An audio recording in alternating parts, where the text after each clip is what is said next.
All right, Chicago Hockey Radio post-game show. Lee Grossman, Justin Lynch, Tassos, Kirkos. Hawks win 2-1 in overtime over the Minnesota Wild, courtesy of a Philip Kurashev goal, boys. How we feeling tonight? Everyone up. Feel the thrill. Rah! Rah! What a win. Love to see that, especially from Kurashev. I mean, he's a guy I feel like has been kind of snake-bitten this season. Maybe hasn't performed the way we would have liked. So I think to get a big OT goal like this at the UC, a home win, our first home win since the home opener against the Sharks, which was like 2 weeks ago now. It's not only a big win for him, but a big win for this team who desperately needed it after a rough couple games last week in a city that desperately needed it after whatever that Bears game was to today. So definitely much, much needed. And yeah, we ride.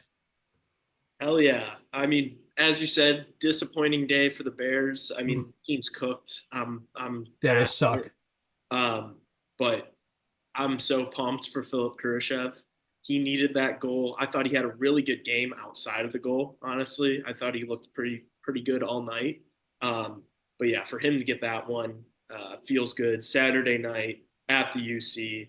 Don't have a game in a few days.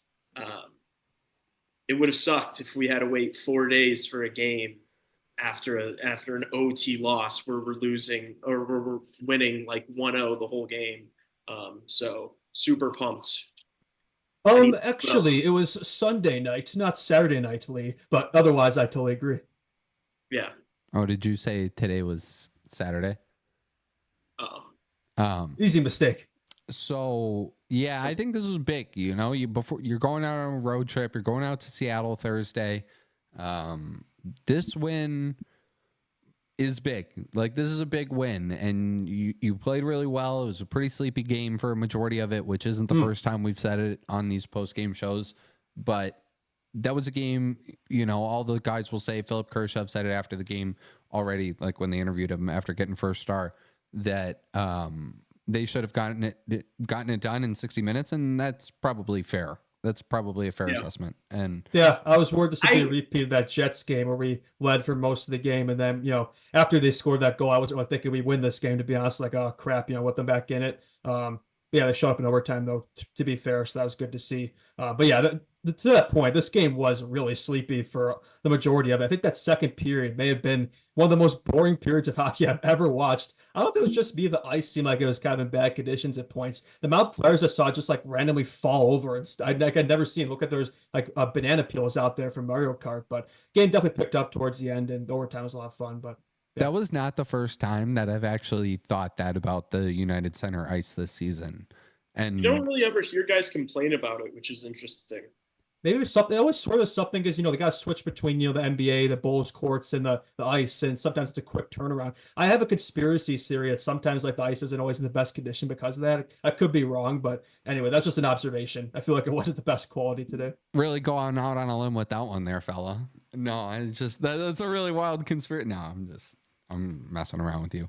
Mrazek, you guys want to start there? I mean, he was really good. Oh yeah. What a fantastic game. And he basically, let's be honest, like he gave us this win, right? He backstopped us this win. 32 saves and 33 shots. Could have easily been a shutout. Still trying to figure out what happened on that wild goal. I feel like it's kind of a Seth Jones or somebody kind of ran into him there a little bit, but I don't think that was really on him. But no, otherwise, I thought he had a really great game. Kept us in and made some big saves. He definitely needed a game like this too, because I would say he's been good this season, but I think Soderblom's kind of showed him up, to be honest. But he looked like the goalie we saw most of last season. If he could keep playing like that, you know, that'll be big for us. We'd definitely get more wins for sure. Tassos, you were just talking about, like, on the show recently about goalies stealing wins. Do you think he stole it tonight? If he didn't, he got probably as close to it as you could have. The defense was good too. Like, it wasn't just Mrazek. I thought our defensive structure, it had a little bit towards the end of the game. I'd say the Wild, like the third period, it was all fell Wild. apart like, in the third. I think it was like 16 3 shots or something like that. Like, but the first two periods, I think our structure was really solid. We really didn't give them much for the first 40 minutes, so it was kind of an opposite effect, right? We actually had a good start to this game, but a lousy finish in the third. We had a good finish in overtime, but in the third, that was kind of rough. But that was another solid thing too, right? To get the first goal, right? Jason Dickinson, nice shot from him, just to have a good solid first period. It's been a while since we've seen that. I hate the style of hockey, the defensive approach. after you go up a goal and just completely shelling up for the rest of the It's like game. watching Islanders hockey today. It's literally like watching Islanders hockey. You're in, and it's not like Florida Panthers shutdown hockey where they're just running through everyone and still trying to be aggressive offensively. It's like completely just accepting everything coming your way, and you're just begging to get scored on. And then once you get scored on, that's why I was so worried there. I was like, dude, we have no momentum. They've been all over us. It felt like that goal was inevitable. Like we were really going to win this game 1-0. It didn't feel like it because they weren't trying to do anything offensively. They just sat back, and I hate that. You have to be aggressive, especially when you have the lead for that long. Like, you need to be more aggressive because you're just inviting them to score. Yeah, I mean, 22 shots, and like I think, not much of those were in the third period. And let me get official check. They had four shots. It was 19-4, 19-4 shots. So I was close. I said 16-3. So, but before that, I mean, they had 14 shots and through the first 2 periods. So it was good the first 2 periods. But the third, it's like we were just asking them. We were letting them get back in it. Yeah. Yeah, that's not a maintainable strategy long term when you get leads in games. You can't expect to be able to just survive off 1-goal lead. You got to go for the jugular because you're going to end up losing games or you're going to drop points. Like, obviously, fortunately, we won in overtime, the great goal. But yeah, you're risking losing points playing like that. But to kind of transition, I thought Seth Jones made an unbelievable play on that goal. Not just taking the puck and the assist, obviously, but driving to the net, getting Faber in front of Gustafson's view. I thought it was a phenomenal play. He had a big game in general. Like, he made some big defensive plays too. Like, I thought this was one of his better games. He definitely needed it. So I feel like the last few nights maybe he struggled a bit, but definitely got back together tonight. I think really solid from him. Another duality in the special teams from the Hawks, right? The penalty kill was fantastic, really, but then the power play did absolutely nothing. So how much games have we said that, right? Where it's been penalty kill has been locked in, power play not. But they showed a graphic. Apparently the power play is still 11th in the league. After that game, probably isn't, but I'm surprised by that. Like, I don't know how it's still that high up. I guess all those games for early in the season are still carrying it, but the penalty kill, I got matches up there. Yeah. I don't know where you guys want to go from here. So, okay. Do you guys want to talk about the Dickinson goal first? I mean, kind of a nothing play. Yeah, I mean, it was an unassisted goal, right? Takeaway, and it was just nice because he showed a lot of patience there. He could have shot the puck a lot there, but kind of waited for a lane to open up, and it was a nice shot. Only his second goal of the season, which I was kind of thinking to myself, like, during like this, like, early parts of this game, like, where's Dickinson been lately? Like, he was so strong for us last year, one of our better players, and haven't really seen much of him on the offensive end this year. So good to see him get that goal. Maybe I can get him going. I thought that third line was so solid defensively, like that Dickinson, Tavo, Anderson. Like, I don't think Tavo should be in the third line because I don't think Kyle Davidson threw $5 million at him to play him in a defensive dump and chase hockey in the third line, but probably not what he envisioned. But that was a good line, to be fair. Eli Mikheyev, our boy, was foully scratched. I think we were all happy to see that, Mr. Nothing. So another positive right there. Agent 007. Yeah, Tavo had a couple of block shots tonight. Pretty good game from him. And yeah, I think that goal just kind of shows Dickinson's mental. Like, that was a confident play, to kind of hold on to the puck as long as he did. And then, great shot. So, good to see them getting going. Jason Dickinson, sneaky 19 minutes tonight. Led forwards in ice time. Connor Bedard, sneaky low 1640 ice time, which was less than Joey Anderson. 1656 spread across 24 shifts. 5 more shifts than Connor Bedard. I think it was maybe just the line he was on. Experienced Luke Richardson hockey. Well, because we were just defending that entire third period, so you're going to get the defensive guys out there more. Yeah, I will say it wasn't as. That's what I'm saying. That's wasn't his brightest game. I will say that. How do you guys feel about him starting Dickinson and Foligno in the overtime? Well, I think I actually understood that because, like, you got puck possession, right? Like, Dickinson's really good at face-offs, and I think they just wanted to get that initial possession, get so poor, and then right away they got Bedsy out there after that. So I think that's all that was. Yeah, I don't hate it. Like, I realize that you want to maybe put guys like that out there against Kaprizov or whoever the top guys are on any team. But my only issue is they did have a chance when those two were out there, and I was literally about to like lose my mind. They did that a few times last year. It doesn't always work. Like I went to a game in February against the Jets where they put that Foligno line out there, that 3-on-3 trio, and the Jets got possession and scored like 18 seconds in. So it doesn't always work, but today it did work, thankfully. Yeah. See, so like if it didn't work, I think that would really infuriate me. Like I'm almost okay with just starting Bedard and just letting whatever happens happen. Like if you lose with Bedard out there, so what? Like I don't know. Yeah, you feel better about it, right? I mean, if you know if he gets the puck right, something good can happen. So, but yeah, I think from Bedsy, right, they had some looks, but yeah, I will say it wasn't his best game, but you know, it is what I mean. Nobody's really producing much offensively in this game, to be fair, but I wouldn't say this is one of his best nights. Yeah. Yeah, I don't think anybody really looked like doing anything in the third. That's the thing. It's not just him. Like people say that, but like nobody was really looking that dangerous tonight. And this game was just one of those, just I don't know, just kind of sandpaper type grueling games, right? Yeah. I thought Teravainen was around it tonight a lot. Other than that, yeah, kind of hard to disagree with you there that this wasn't just a sleepy hockey game for like 45 minutes. And then it decided to pick up a little life. How'd you guys think TJ Brody played? Oh yeah, I actually thought this was one of his better games as a Hawk, to be honest. Played 12 minutes. It's not saying a lot, and yeah, he wasn't way out there that much. 12 minutes. But I mean, this is like the one game where it's like I don't know, he wasn't that noticeable in terms of like making mistakes and things like that. Maybe I wasn't watching I don't know what you guys agree with that, but I thought he didn't really do much, so that's a good game for him. He was fine. Yeah. Yeah, exactly. Elia Anderson, my friend, asked, "How's the goaltending been?" Pretty good. You can't for us. Yeah. No, I think pretty much every game it's given us a chance, right? Yeah, for sure. Yeah, especially tonight. I mean, our goalie basically stole the game tonight. So that's been honestly the one I feel like positive throughout the whole season so far. It's been consistent. Yeah, for sure. I would agree with that. No. What else? I mean, how'd you guys think Bedard was tonight? Yeah, we kind of we spoke about it a little bit. Yeah, I know, but like more of like this should be a game that if nobody else has the legs and the juice, and you kind of look at a guy like Kaprizov too on the other side of it, of like just kind of not really into it a whole heck of a lot, and I don't know what that's the positive, right? Yeah. Like I don't think you could say. I mean, I know he's Bedsy, right? There's always gonna be a spotlight on him, but I think there's a case for the Wild's top line too, like Kaprizov. I mean, he's up there. He's second NHL in points right now, and he wasn't very noticeable tonight. So I think it was just the way this game was played. I don't know if I put too much on Connor. Yeah, Marco Rossi's a good player for them.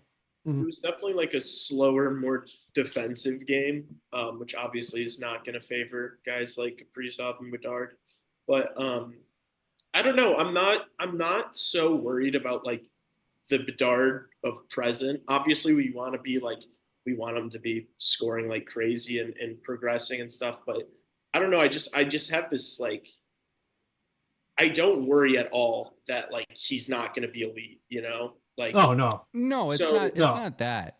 It's just like I'm not saying it is. I'm just saying that like I am like actively like every single, even when he doesn't play well, like I'm literally never even thinking about it, because it's like once we have another star on this team, like a true star, I think it'll just like open up like so much more room for him.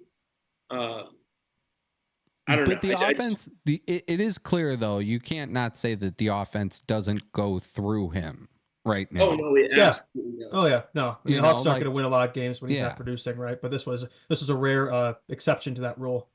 Yeah, like, but so goes Connor Bedard. So like, you're gonna maybe sometimes sneak out a goal or two from this group, right? Without him getting on the score sheet and not getting as many minutes. I don't know what that's about. Like, I understand. I agree with you, Lee, putting him out there in more defensive situations. But, yeah, I don't know. Thoughts on the Wild? Do you guys think the Wild are actual contenders? no? I think they're definitely a playoff team, but I don't know if they're as good as their 10-2-3 record suggests. Like I feel like maybe they've overperformed a little bit to start the season. And they're a team that's like, even when they've had good regular seasons, they never show up in the playoffs. And I don't think with this team it'll be any different. I wouldn't surprise me if they get there. But I don't think they're going to do anything. I don't think it's a cup contender. I wouldn't even say that. I think their record does reflect how good they are, and how well they're playing. But yeah, just as Justin said, like they're a playoff team, but they're not a contender. Yeah. I like the team. I like the, I know Kaprizov had an off night, but that guy's like could win the Art Ross this year totally. If Nathan McKinnon doesn't catch him, and I don't, or he has caught him for now, but Kaprizov was unable to pass him. But I don't know. Marco Rossi, like I said, is a good player. I think we're all pretty big Brock Faber guys, except for Justin here. He's number one Brock Faber hater. He's more of a Lafreniere guy. Yeah. Oh yeah, a little callback there. Yeah. It's just because of last year, man. I like his game. Erickson X a player. Erickson X, so good. Two-way guy for sure. Yeah. Boldy, he had their goal. Beast. Yeah. No, he's good. That guy's a beast. Yeah, for sure. Ryan Hartman, Blackhawks legend. Of course, you got to throw the Hawks legends in there. Him and Freddie Gaudreau, they had like one good season there each, and they've ridden that for sure. Zuccarello's had a good career there too. Years. Oh, I mean, Zuccarello is so good though. That is underratedly one of my favorite players in the National Hockey League. Really? Oh my gosh, Matt Zuccarello! You ever watch him play hockey, dude? He's like a hobbit out there. It's awesome. Yeah, he is. No, he is pretty great. Yeah, they have the second best Foligno too, Marcus Foligno. Yeah. Mm-hmm. The second best Foligno. Yeah. I actually have a theory for why Braz played so well today, which is why I hope he's got the shutout so bad. But you guys do know Corey Crawford was in the house today for the UC. He's ringing that that bell before the game. They started this new tradition before puck drop, and Corey Crawford was the guy. Yeah, it's some sort of like, I don't know if it's a bell, what you call it, a horn. Yeah, a horn that they ring before the games. And Crawford was the guy today. You guys not heard about this? No, dude. That's what's the fuck part about this is that the reason why I've never seen this is because I'm constantly watching these games on crack streams, and they're always showing me the other team's stream. So they're not going to show that. Watching it, so I'm never getting to see like fucking random people blow this horn or something. And you never get to listen to Rick Ball and Darren Payne. That's the worst part of it.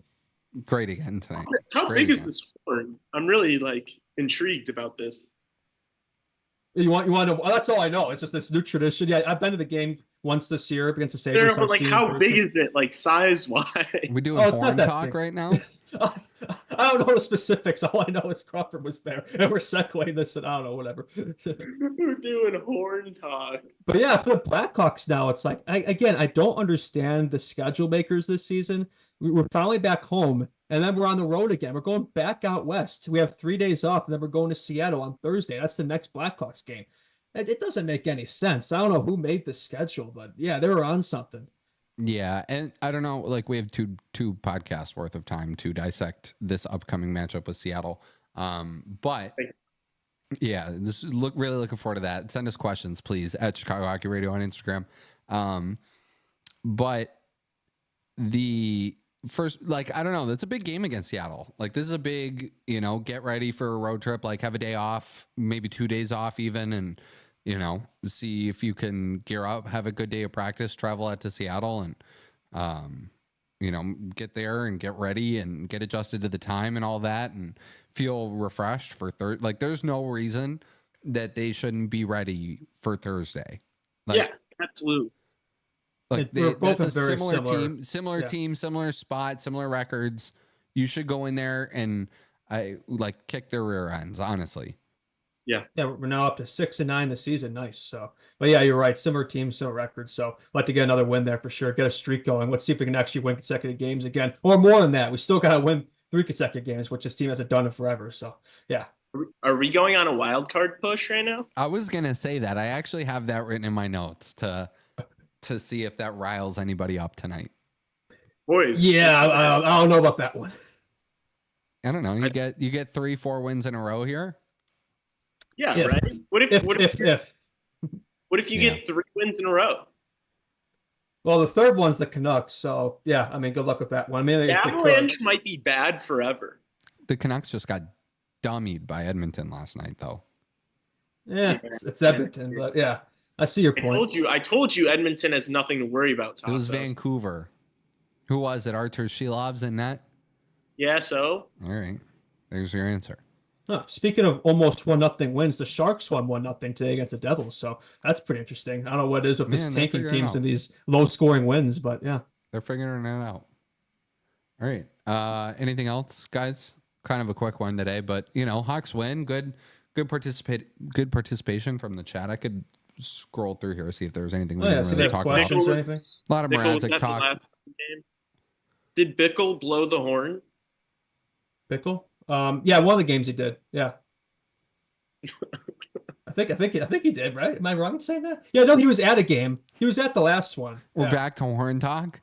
Yeah, the Red Wings game. He was at that one. Yeah. Lee's obsessed with this horn. Dude, it's such a funny concept. Like, why do we have a horn?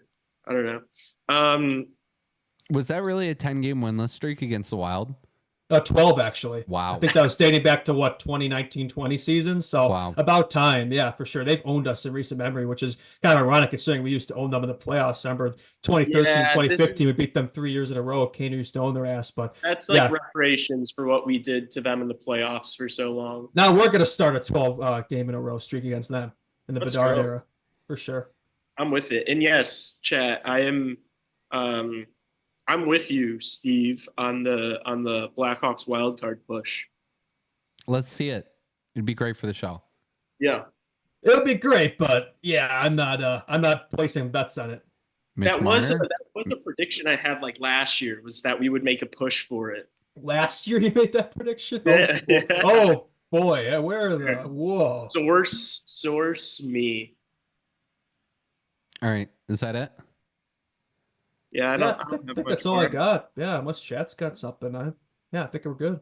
No, all right. We'll be back tomorrow. We'll be back tomorrow for a podcast.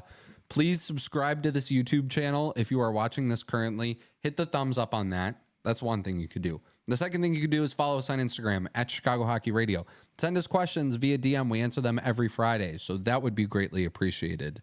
Also, if you're an audio listener, or even if you're a video listener caught right here, right now, red-handed by us in the chat, go over to our Spotify pages or Apple Podcasts and leave a 5-star rating and review. It really helps us out a ton. And Lee is also going to mention, too, to turn on post notifications, too. Turn your notifications on, the bell on YouTube, because we've been getting comments about, like, scheduling lives and stuff, but that's pretty hard to do. Like, think about games like tonight. Like, we had no clue the game was going to go to overtime. So turn on your bell so that you know when we go live for the post games, and you don't have to like wait around or keep checking and refreshing.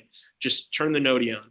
But yeah, subscribe, follow us on Instagram, leave a 5-star rating and review. Also DM us questions because we answer them on Fridays, and maybe this week we'll answer them on Wednesdays if we get enough, because of the way the game scheduling works out, and we'll also probably do some fun segment stuff. Yeah, and this get on your feet right now after that black. It was a good win. Big win. We needed it, especially after the Bears. Yeah. The Hawks are 3 for 3 for winning after disappointing Bears losses. So they're saving the city. Yep. Was the Bears game really that tough? Oh, they just lost to a 2-7 team and just like couldn't do anything. So yeah, it was just like a hey, your season's over type of game. That's what I hope Eberflus and Waldron are gone this week, man. Yeah. All right. Tell a friend about this podcast, too. Tell a fellow Blackhawks fan. I don't know. Hey, guys, come on. We got a good chat. 18 people. Come on. Let's keep it cooking. Yeah. Tell a friend about this show. Tell a fellow Blackhawks fan in your life, a parent, a sibling, a cousin. It doesn't really matter. Share it on your social media, too. Take the Spotify page, share it on your social media story. It looks cool. I promise you. Take your grandma's phone. Take your grandma's phone. Subscribe to our channel on your grandma's phone. Then steal her identity. Yeah. Sound like Saul Goodman over there. The more you guys do this too, the more we'll be able to, do things like, let us know if you guys would like a hat or something like that. Like, we're going to do some fun, giveaways and stuff like that too. So, really appreciate all you guys. Sweet. Thank you very much. All right. We'll see everybody tomorrow on the podcast. Adios. Thank you, boys. Go Hawks. Everyone up. LFG.